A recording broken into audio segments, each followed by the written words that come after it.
नमस्कार friends, peaceful home and environment channel में आप सबकी स्वागत है और मैं मिसेस धारा। फ्रेंड्स, नर्सरी से हम लोग जब पौधा खरीद के लाते हैं उसके बाद जब रिपोर्ट करते हैं तब कभी कभार ऐसा होता है कि रिपोर्ट करने के बाद पौधा ठीक तरह से ग्रोथ नहीं करते हैं। पौधा जैसा था ऐसा ही रह जाता है, या तो कभी कभी ऐसा होता है कि रिपोर्ट करने के बाद पौधा धीरे धीरे खराब होने लगते हैं और कुछ दिन बाद पूरी तरह से डैमेज हो जाते हैं। तो ऐसा क्यों होती है? खासकर गर्मी के समय में, ये जो अप्रैल, मई और जून की महीना है, ये तीनों महीने की समय में, भीषण गर्मी के समय में हम लोग जब नर्सरी से पौधा लाने के बाद रिपोर्ट करते हैं तो ये बात सबसे ज़्यादा देखा जाता है कि पौधा ठीक तरह से ग्रोथ नहीं कर रहे हैं या पौधा रिपोर्ट करने के बाद धीरे धीरे खराब होते जा रहे हैं।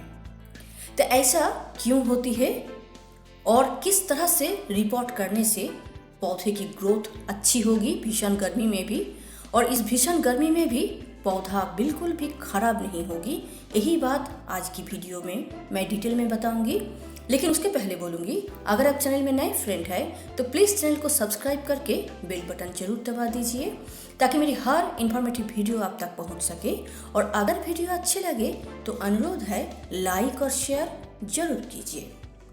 तो फ्रेंड्स, नॉर्मल समय में हम लोग जिस तरह की पॉटिंग मिक्स तैयार करते हैं रिपोर्ट करने के लिए, भीषण गर्मी में भी अगर हम लोग उसी तरह की पॉटिंग मिक्स यूज़ करेंगे तो पौधा खराब हो सकती है।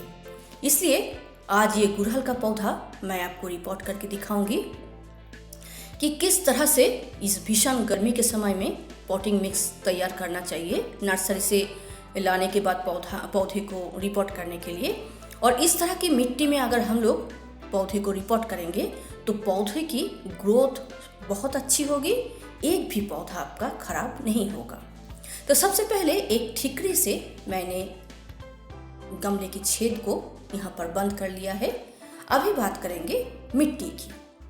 तो मिट्टी में कौन सी खाद अभी मिलाना चाहिए या कौन सी खाद अभी नहीं मिलाएंगे, चलिए सभी बातें हम लोग जान लेंगे। तो ये जो मिट्टी मैं यहाँ पर पॉटिंग मिक्स मैं तैयार की हूँ, इसमें 1 पार्ट मिट्टी, 1 पार्ट सैंड, 1 पार्ट गोबर की खाद और 1 पार्ट किचन वेस्ट कंपोस्ट मैं ली हूँ। उसके साथ 1/4 चम्मच हल्दी, 1/4 चम्मच फंगिसाइड पाउडर और 1/4 चम्मच एप्सम सॉल्ट और 1 चम्मच बोन मील। आपके पास अगर बोन मील नहीं है तो उसको आप छोड़ सकते हैं। अभी चलिए पॉटिंग मिक्स को हम लोग गमले में भरेंगे और उसके साथ कुछ और चीज़ मिलाएंगे। तो क्या है, चलिए हम लोग धीरे धीरे देख लेते हैं। तो पॉटिंग मिक्स मैंने थोड़ा सा डाल के अभी देख रही हूँ कि लेवल ठीक है कि नहीं, क्योंकि पौधे को ऐसे हम लोग गमले में सेट करेंगे कि पौधा लगाने के बाद 1 से 1.5 इंच जगह खाली रहना चाहिए, ताकि जब हम लोग पानी देंगे तो पानी भरने के लिए भी थोड़ा जगह खाली रहे। तो मैंने आधा गमले में पॉटिंग सॉइल भर लिया है। अभी इस पैकेट को एक ब्लेड के हेल्प से हम कट करेंगे और उसके बाद पौधे को पैकेट से निकाल लेंगे। गर्मी के समय में हम लोग पौधे को बिल्कुल प्रेशर डाल के पैकेट से नहीं निकालेंगे। जड़ में बिल्कुल भी ज़्यादा प्रेशर नहीं आना चाहिए। नॉर्मल समय की बात अलग है, लेकिन अप्रैल, मई, जून ये जो भीषण गर्मी की समय है, इस समय में ऐसे ही रिपोर्ट करना बहुत अच्छा नहीं होती है। लेकिन अगर गर्मी में हम नया पौधा नर्सरी से ला रहे हैं तो रिपोर्ट करना ही होगा। तो रिपोर्ट करने के वक्त बहुत सावधानी से हम लोग करेंगे। हल्के हाथों से प्रेशर देने से जितना मिट्टी निकल सकता है उतना मिट्टी निकालेंगे, लेकिन बहुत ज़्यादा प्रेशर हम लोग जड़ में नहीं देंगे।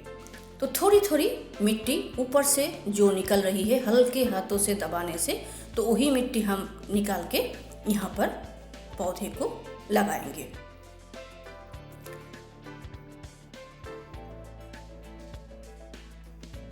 मिट्टी थोड़ा निकल गया है, इसलिए लेवल थोड़ा और ऊंचा करना है। तो यहाँ पर थोड़ी सी मिट्टी और डाल लिया और लेवल को ठीक करने के बाद हम फाइनली इसको पॉटिंग करेंगे। तो पॉटिंग मिक्स जो बनाई थी वो मैंने फिल कर लिया है। पौधे को यहाँ पर रखने के बाद एक चीज़ जो डालेंगे वो है नीम के पत्ते। हम लोग हमेशा पौधे को कीड़े मकोड़ों से सुरक्षित रखने के लिए नीम की खली पॉटिंग मिक्स में यूज़ करते हैं, लेकिन अभी अप्रैल का महीना है, बहुत ज़्यादा गर्मी है, आसमान से आग बरस रही है, इसलिए पॉटिंग मिक्स हम लोग ऐसे बनाएंगे कि पौधे की जड़ में बिल्कुल भी हीट ना आए। इसलिए यहाँ पर मैं नीम की खली के जगह पर नीम के सूखे हुए पत्ते यूज़ की हूँ। ऐसा करने से मिट्टी में कीड़े मकोड़े नहीं आ पाएंगे, पौधा अच्छा रहेगा। सूखे पत्ते से पौधे को न्यूट्रिशन भी मिल जाएगी और पौधे की जड़ में ठंडक भी मिलेगी। इसलिए इस तरह से अगर हम लोग पॉटिंग मिक्स तैयार करेंगे, इस समय भीषण गर्मी के समय हम लोग किसी भी तरह की खली, नीम की खली, सरसों की खली, ये सब पॉटिंग मिक्स में बिल्कुल भी यूज़ नहीं करेंगे और एडिशनल फर्टिलाइज़र बहुत ज़्यादा यूज़ करने की ज़रूरत ही नहीं है। तो नीम के पत्ते अंदर मैंने पूरे चारों तरफ अच्छी तरह से बिछाई थी और ऊपर से भी इस तरह से क्रैश करके बिछा देंगे। उसके बाद देखिए यहाँ पर मेरे पास नीम की खली है। नीम की खली बहुत सस्ते में मिल जाता है, 30-35 रुपया किलो, लेकिन मैं अभी यूज़ नहीं करूँगी। नॉर्मल समय में या ठंडी में हम लोग यूज़ कर सकते हैं। और ये है एप्सम सॉल्ट। एप्सम सॉल्ट भी 12 रुपया में ये पैकेट मिला है मुझे। चीनी के दाने के जैसा होता है। ये रिपोर्टिंग करने के वक्त जो शॉक लगती है उससे पौधे को आराम देते हैं। और हल्दी हम लोग इसलिए यूज़ करेंगे ताकि चींटी की प्रॉब्लम मिट्टी में बिल्कुल भी ना आए। तो अभी हमारा जो काम है वो है वाटरिंग करना। पॉटिंग करने के बाद भरपूर मात्रा में पानी डाल के इसको भिगो देंगे और उसके बाद इस गमले को रखेंगे एक शेडी एरिया में। गमले में भरपूर मात्रा में पानी तो डालेंगे ही और ऊपर से भी पौधे को अच्छी तरह से नहला देंगे। अभी क्या करेंगे, नॉर्मल समय में हम लोग नर्सरी से पौधा लाने के बाद जब रिपोर्ट करते हैं तो 1 दिन या 2 दिन बाद ही हम लोग धूप में इसको निकाल देते हैं। लेकिन इस भीषण गर्मी के समय में हम लोग कम से कम 7 से 10 दिन इसको शेड में रखेंगे, उसके बाद ही धूप में इसको निकालेंगे। ये बात बहुत ज़रूरी है क्योंकि रिपोर्ट करने के वक्त जड़ को शॉक मिलती है, जड़ में प्रेशर आ जाता है और इस भीषण गर्मी में जब ऊपर से बिल्कुल आसमान से आग बरस रही है, चारों तरफ की एटमॉस्फेयर बहुत ज़्यादा गर्म है, उस समय अगर हम लोग रिपोर्ट करने के बाद इसको तुरंत धूप में निकाल देंगे तो ये पौधा ये हीट बर्दाश्त नहीं कर पाता है और उसके वजह से पौधा धीरे धीरे खराब होने लगते हैं और फिर पूरी तरह से डैमेज हो जाता है। तो फ्रेंड्स, इस तरह से आप रिपोर्ट कीजिए नर्सरी से लाने के बाद पौधे को।